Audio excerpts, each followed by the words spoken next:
What's up, guys? I'm sure most of you guys have been seeing some ZR1 show up to dealerships, and I'm excited for those people who can afford a $300,000 Corvette. You heard that correct. $300,000, actually $300,000 plus. Some dealerships have already decided to mark their cars up. Obviously, you've probably seen a few posts in like the forums, things like that. Some dealers don't even allow you to order the car. They're just gonna order it the way they want, and then they're gonna put them up for sale, which to me personally is criminal. I really was hoping that GM would do something different this time around.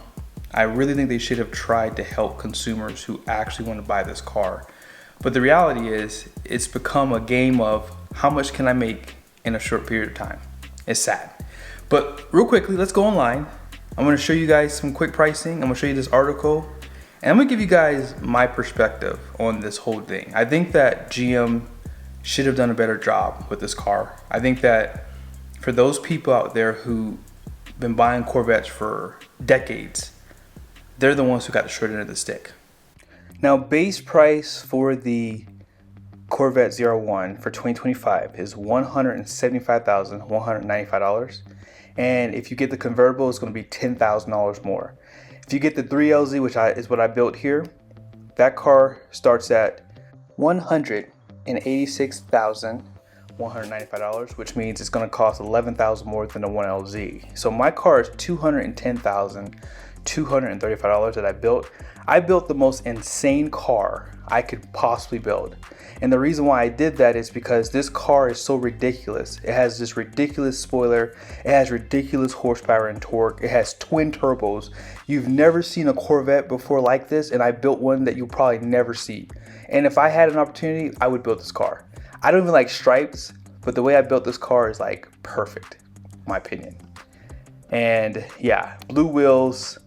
I probably should put a little bit more blue on the car, I guess. Maybe I should put some blue seat belts in there. But regardless of that, here's the interior. Now, I did go with these competition seats. So you see right here, let me show you a before and after compared to the GT2s. Just something to consider. If you're gonna get these color combos like the tension blue or the habanero, check this out real quickly. So if you go with the GT2s, I don't like the way they look, but I will say these are more comfortable compared to the competitions. I have the competition seats, I love them, but they look so much nicer with this two-tone, the way that they did it for the competition. Don't know why they didn't do it like that for both sides, but yeah, I like it so much better. I added just about every option that you can get. Have the front lift. You cannot get the cross flags blacked out with the stripes. I don't know if I would really do stripes. I'll be honest. I don't know if I would do the stripes. I just did it just because I want to build the most extreme car, and I think I pretty much did that. But yeah, here's all the other options. So what are dealers looking to sell these cars for? I'm on Reddit, and someone did a really nice write-up. They titled it "Nightmare Trying to Purchase ZR1." It says down below, I'm based out of Chicago. I'm new to this whole Corvette thing, and I'm a young guy. Currently own a white C8 in my second year of ownership. Daily drive the car over 30,000 miles now. I got the case of FOMO, fear of missing out, recently because I really feel that I missed out on the Z06 at launch. I had to wait 2 years, and then the ZR1 came out as the prices settled. That being said, I decided to pursue, I guess he meant to put pursue an early allocation, rather any allocation for the ZR1 instead of getting the Z06. In my pursuit, I've come to realize the Midwest is full of crooked dealers. That does not look good for GM. Just saying, that looks terrible that someone said that. He visited 7 in person. 2 said the owner is taking all the allocations and hand selecting who gets them, i.e. his friends. No, that's not what he's doing. He's hand selecting who's gonna pay the most for them is what he's really doing. 2 dealers asked me for $100,000 over sticker.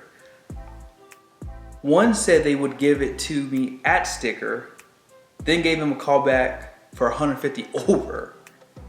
2 didn't want to discuss allocations before they had any, which I understand that too. No big deal, expected response. I hop on the phone, my brother gets on the computer, and we compile a small list of every Chevy dealer in a 300-mile radius. We spent the next 3 hours cooking through the dealers. Don't even know how far down the list we got. Eventually, one very honest dealer agreed to put me down as the first on their list of customers who get a ZR1. I am keeping my fingers crossed. So far, maybe 1 out of every 3 dealers over the phone wanted some astronomical markup. The largest I've heard so far is $150,000 from the dealer that said no markup, then called back and asked for more money. It's a shame they are trying to extort so much, but on the opposite side, who on earth is agreeing to these numbers so that they would be comfortable to ask for 50 or 100 or even 150K over? It's just greedy. I don't stand for it. I get it. I really get it. I understand why dealers are doing what they're doing. Think of it like this. When the embargo got lifted on the ZR1, that car broke the internet. I got so many videos sent to me by multiple different people, multiple videos. And it's because of just the reaction that people were getting because, automotive editors could drive the cars. I got it from Haggerty, from Motor Trend, a few others. I think Cletus McFarlane was there and did a drive video on the car. It was just one of those things where the car broke the internet. But the sad truth is, if you want one of these cars, it's going to cost you. But here's the dilemma. If a dealer decides to sell the car at MSRP, or let's just say they gave a customer a discount on the ZR1, would it be okay for that customer to turn around and sell that car for more money? Because the question is it only wrong if the dealership does it, but it's okay if the customer does it? Which I can tell you, that is why dealers are marking these cars up, because they know that customers are going to go out, turn around, and sell the car. That's what they're going to do. So they're trying to prevent it. But here's what I'll tell you, and I'm going to end off the video by saying this. Shame on GM. Shame on GM. I met a guy, I can't even tell you, maybe a month ago now. I can't remember now. He saw my car, walked up to me, and says, "Man, I love your car. Absolutely beautiful." And he went on to tell me that the last car he bought, a Corvette I should say, was a C7. I don't remember what year it was, but it was a C7. I don't know what model. Didn't ask him that question. And he said it would be the last Corvette he ever buys. Now, he's bought probably 6 or 7 Vettes over the course of the decades. And he told me that he went in to go buy the new C8 Stingray when it came out. His dealer would not allow him to order a car. He says whatever shows up, you can basically bid on what you want to buy the car for. So he couldn't pick the colors or any specs that he's been able to do for the last years that he's been buying Corvette. He's been able to do that every time. Now, he's been told that he has to get in line and basically bid on whatever comes in. If he wants it, then he can take it. This is a loyal Corvette guy. So you know what he goes out and does? He goes out and buys a Porsche. Yeah, that's what he did. And he has 2 sons. So what do you think his sons are going to do too in the future? They're going to go out and buy a Porsche too. Now, granted, they're older, but hey, Dad got a 911. Why don't we get one too? 718, whatever they want to buy. And that's where GM messed up. See, the reason why I bought this car too, I never said this to you guys, but my dad's had Corvettes in the past too. He's had 4 maybe, 3 or 4, something like that.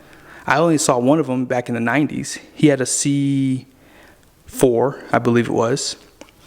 He didn't have it long, but my point is, that was another reason why I bought the car. Because I felt like, you know what? I've seen these in my family. I'm going to buy one too. But this is what GM should have done. They should have had special invites for these cars. People who have owned multiple Corvettes in the past, protect those guys and girls from the dealers. Let them have special invites of allocations. And if they don't want the car, then they can sell the allocation to the dealership if they like. Now, they would have a specified time to do so, but the reality is, take care of the people who didn't just buy the way the car looked. A lot of people today are buying the Corvette because of how it looks. That's why they're buying it. But a lot of those people in the past bought the car because they were buying the brand. And that's where GM messed up.